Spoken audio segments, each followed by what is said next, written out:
Retired schoolteacher John Condon offered his services as a go-between and was able to strike up communication with the kidnappers through classified advertisements in the Bronx Home News.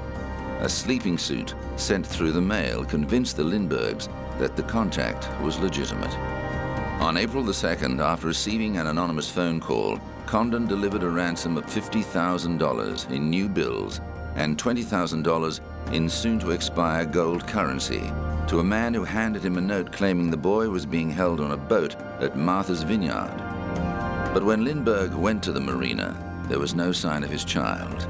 In desperation, he flew a low pass over the boats in the hope of flushing the kidnappers out, but there was no sign, and he realized they'd been duped. A month later, baby Charles' decomposed body was found near the Lindbergh home, escalating the matter to a murder investigation. The New York City Police, Federal Bureau of Investigation, and the state police combined forces to track down the perpetrators. On September the 15th, 1934, they had a breakthrough. A suspicious gas station attendant noted down the license number of the car driven by a man who'd paid with one of the ransom gold certificates. German-born carpenter Richard Hauptmann was soon arrested, and authorities found the remaining ransom money hidden in his garage. Hauptmann protested his innocence, arguing that the money and gold certificates had been left by his friend Isidor Fisk, who had since died. But both Lindbergh and Condon testified that Hauptmann's voice was the one they'd heard when the ransom was delivered. And the discovery of a notebook with construction plans for a similar ladder to the one found at the scene of the crime, and forensic evidence that the wood for the ladder came from Hauptmann's house, helped seal his fate. At the trial, experts testified that Hauptmann's handwriting matched the ransom letters. Hauptmann was found guilty for both kidnapping and murder, and was electrocuted on April the 2nd, 1936. The Lindberghs left for an extended stay in England after receiving death threats against their second son and unwanted attention from the paparazzi. And the case led to the Lindbergh Law, which made the crime of kidnapping a federal offense.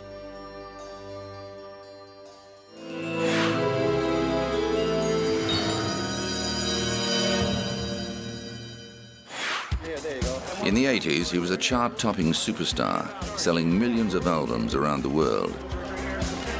But as well as the heights of fame, Culture Club's Boy George has also experienced the depths, battling drug addiction for more than 2 decades and losing 2 close friends to heroin.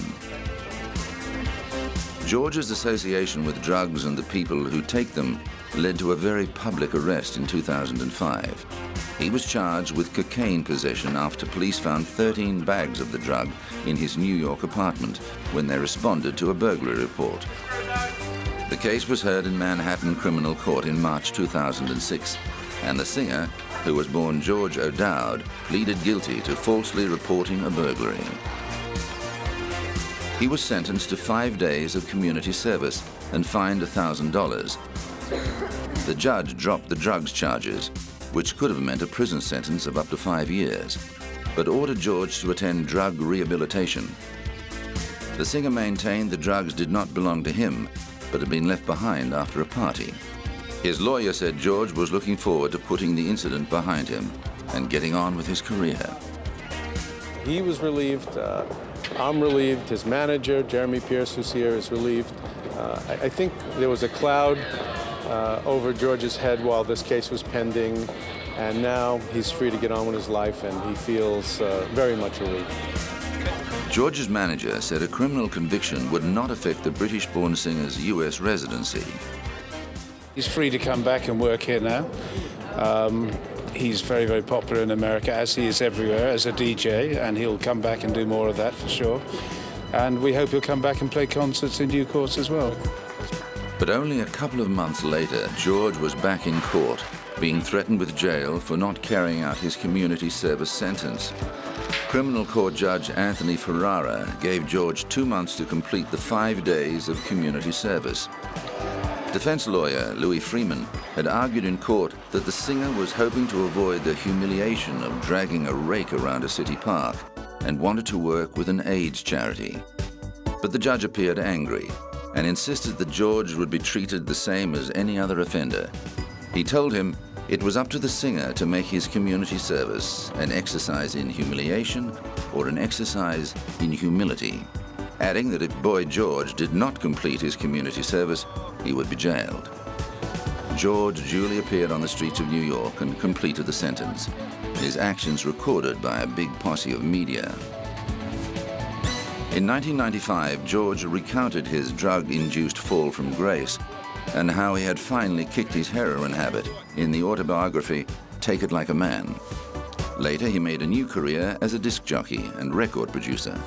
The second volume of George's memoirs, Straight, spent 6 weeks on the bestsellers list in 2007. He continues to tour and perform as a solo artist around the world.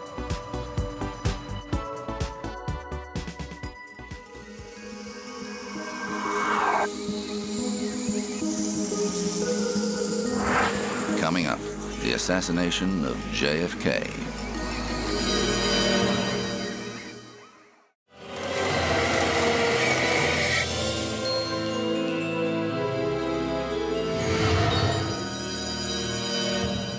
When an assassin's bullets ended the life of popular young President John F. Kennedy, the world was saddened and bewildered by the incomprehensible crime. In November 1963, Kennedy was in the prime of his life. Public admiration of the charismatic young family reached such proportions that the White House became known as Camelot, after the popular musical about the life of the mythical King Arthur and the Knights of the Round Table.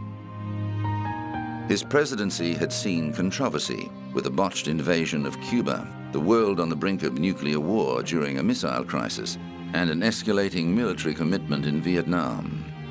But Kennedy was also using his considerable popularity to forge ahead on civil rights and push for a nuclear test ban treaty. Kennedy was a doting father to his children Caroline and John, but 1963 brought heartache for him and his wife Jacqueline, with the death of their newborn son Patrick in August. Behind the facade of the happy family, the Kennedys were grieving deeply for the loss of their little boy. On the 22nd of November, the President and First Lady traveled to Dallas, Texas, to gather support for Kennedy's re-election in a state that had only backed his initial bid by a small margin. In a 1961 Lincoln Continental, the couple was part of a motorcade that drove through Dealey Plaza on its way to the Dallas Trade Mart.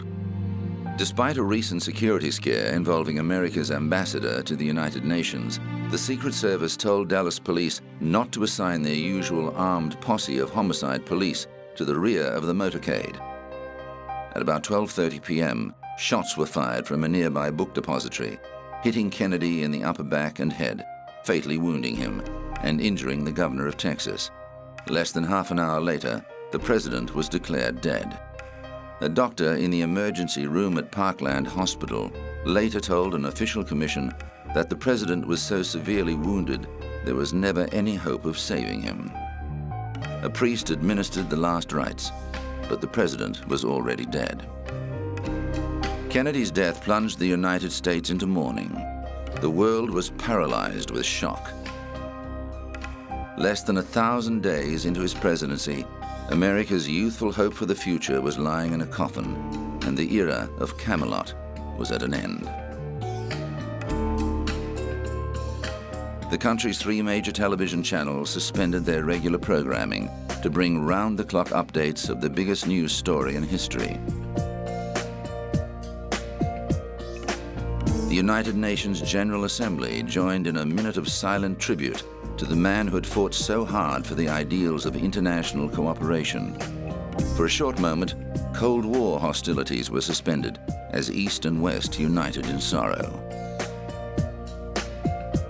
Jackie Kennedy accompanied her husband's body on the flight home, still clothed in the same blood-stained raspberry-colored dress she had been wearing when her husband was murdered next to her. She bravely stood beside Vice President Lyndon B. Johnson as he was sworn in as the 36th President of the United States in an unorthodox ceremony on Air Force One. The aircraft touched down at Andrews Air Force Base, and the President's body was rushed to Bethesda Naval Hospital for an autopsy. Doctors concluded that Kennedy had been struck by 2 bullets, and that the second bullet, which had hit his head, had been fatal. However, this testimony was not enough to prevent controversy. Possible inconsistencies in the angles of the bullets that penetrated Kennedy and the governor, and the evidence that there might have been more than 3 gunshots, have led to many conspiracy theories about the assassination. The president's flag-draped coffin was taken to the White House and placed in the East Room in private repose, then moved to the Capitol the following day to lie in state until the funeral. On the 25th of November, Kennedy's state funeral procession traveled through the streets of the nation's capital, watched live on television by millions of people. The day was also Kennedy's son's 3rd birthday, and little John cut a heartbreaking figure when he saluted his father's coffin as he stood with his mother and older sister Caroline. Thrust into the spotlight, new President Lyndon B. Johnson faced the difficult task of reassuring a traumatized people that political life would go on. He spoke at a press conference at Andrews Air Force Base, moments after arriving with the president's body. This is a sad time for all people. We have suffered a loss that cannot be weighed. For me, it is a deep personal tragedy. I know that the world shares the sorrow that Mrs. Kennedy and her family bear. I will do my best. That is all I can do. I ask for your help and God. A massive manhunt was launched to find the assassin who'd been glimpsed in the 6th floor window of the book depository. Less than 2 hours later, a police officer was shot and killed. When the suspect was apprehended, officials realized he fitted the assassin's description. Their suspicions increased when they discovered that he was the only employee of the book depository who was unaccounted for. Lee Harvey Oswald was a 24-year-old malcontent whose short but colorful life had included a stint in the Marine Corps, where he learned marksmanship, and a short-lived defection to the Soviet Union. An avowed Marxist, Oswald had recently moved to Texas from New Orleans, where he'd been involved in both pro- and anti-Castro activities. Oswald denied shooting Kennedy, arguing he'd been set up as a patsy. He was interrogated for 2 days. On November the 24th, Oswald was being moved to the Dallas County Jail when he was confronted by nightclub owner Jack Ruby, who shot him dead in the basement of Dallas Police Headquarters. Ruby claimed to be getting revenge for Kennedy's death, but conspiracy theorists claim Ruby's close connections with organized crime figures Sam and Joe Campisi shows the mob was involved in an assassination plot to kill the head of an administration that was getting tough on crime. Ruby was convicted of murder in March 1964, but died of cancer before he could be put to death. In the months before he died, he was said to have told his psychiatrist that he'd been framed for Oswald's murder. However, just before his death, Ruby made a final statement saying that he alone had been responsible for Oswald's murder. Whether it was a conspiracy or the work of just one man, the assassination of John F. Kennedy remains one of the world's most infamous crimes.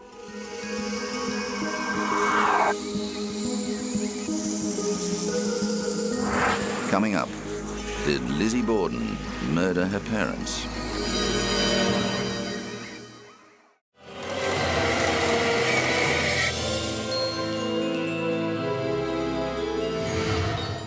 In his 16 years in the music business, rapper Kelvin Brodus, aka Snoop Dogg, has seen out some significant controversies. A 1993 arrest following the death of gang member Philip Wulder-Mariam in Los Angeles led to a high-profile murder trial. Brodus and his bodyguard McKinley Lee, who pulled the trigger, claimed they were acting in self-defense. The jury agreed and acquitted both men, but the case ignited a raging debate over whether the incendiary and provocative lyrics of gangster rap contributed to violence or was just a reflection of the world inhabited by its creators. In 2005, Brodus hit the headlines again, this time accused of raping 36-year-old makeup assistant Kylie Bell. But just before the case was made public, the rapper went on the offensive, suing her for extortion. Both lawsuits were eventually dropped. But the law wasn't finished with the troubled rapper, who was back in court in 2007, pleading no contest to felony gun and drug charges. His attorney argued Brodus needed the marijuana for health reasons. Snoop does have a valid medical marijuana certificate and in no way intends to violate the parameters of the health and safety code in this regard. The 35-year-old agreed to 5 years probation and 800 hours of community service under terms of the ruling. The court also banned Brodus from having any gang members in his entourage and ordered him to provide a DNA sample. With a no-contest plea, Brodus avoided a conviction and what could have been up to 4 years in prison. And he was given a strong incentive to stay on the straight and narrow. He knows that he will go to state prison, no ifs, ands, or buts, if he violates probation. It's very, very important. The charges stemmed from an incident in Burbank, California. Brodus was arrested on suspicion of transporting marijuana, and police then found a gun at his home. Brodus already had a 1993 conviction for gun possession. Following this, the musician said he wanted to be known for more than his indiscretions. Just the negative press, they always paint me out to be a bad boy, you know. You never hear about the good things that I do, you know what I'm saying? You always hear about the run-ins that I have with the law as opposed to the things that I do in the positive light. But Brodus' run-ins with the law have already affected his travel plans, with both Britain and Australia refusing him a visa because of his record. However, the rapper says those problems are now behind him, and he wants to focus on performing. I'm the real American gangster, and I would like to do a movie based on that in London, because London has a real fetish for that gangster-style music and movies, and Beckham is a fan of it, so hopefully we'll come together and create a movie or something. Whether or not the two team up professionally remains to be seen, but one thing Brodus is sure about is that he has some big things ahead. His new family-based reality show, Snoop Dogg's Fatherhood, aims to show there's a more sensitive side to the gangster rapper. The man who put the shizzle-dizzle into music is hoping his legal problems are a thing of the past. That is not deal with my family. That's personal issues that me and the law have ran into each other with, and that's all behind me now. I'm on probation now as we speak, so you know I put all that behind me. It was just a little mishap that I had, a misunderstanding, so we got understanding, and now we're moving forward, and now the positive things that I do in life will be broadcast as opposed to the so-called negative things. There's life in the old Snoop Dogg yet.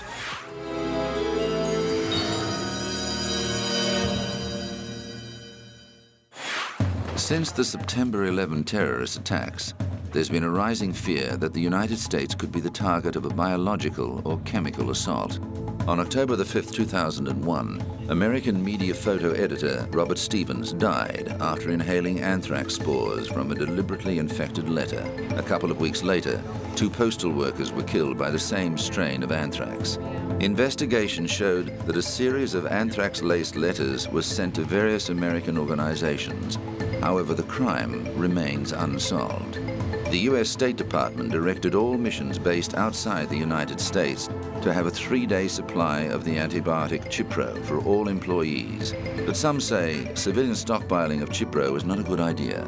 It's still not worth for the public person to have it. Our embassy people are at a much higher risk. There's a window of opportunity when you can start the treatment, and that is 24 to 48 hours. If you will start within 48 hours your antibiotics and get the full treatment, you're perfectly safe, you're perfectly in good shape. The FBI unsuccessfully attempted to locate the source of the anthrax. Officials stressed that the exposure was limited to the building and that previous attempts to use anthrax in a biological attack against civilians had never been successful. The U.S. government keeps a stockpile of medicine, including Cipro, on hand in case of a biological attack.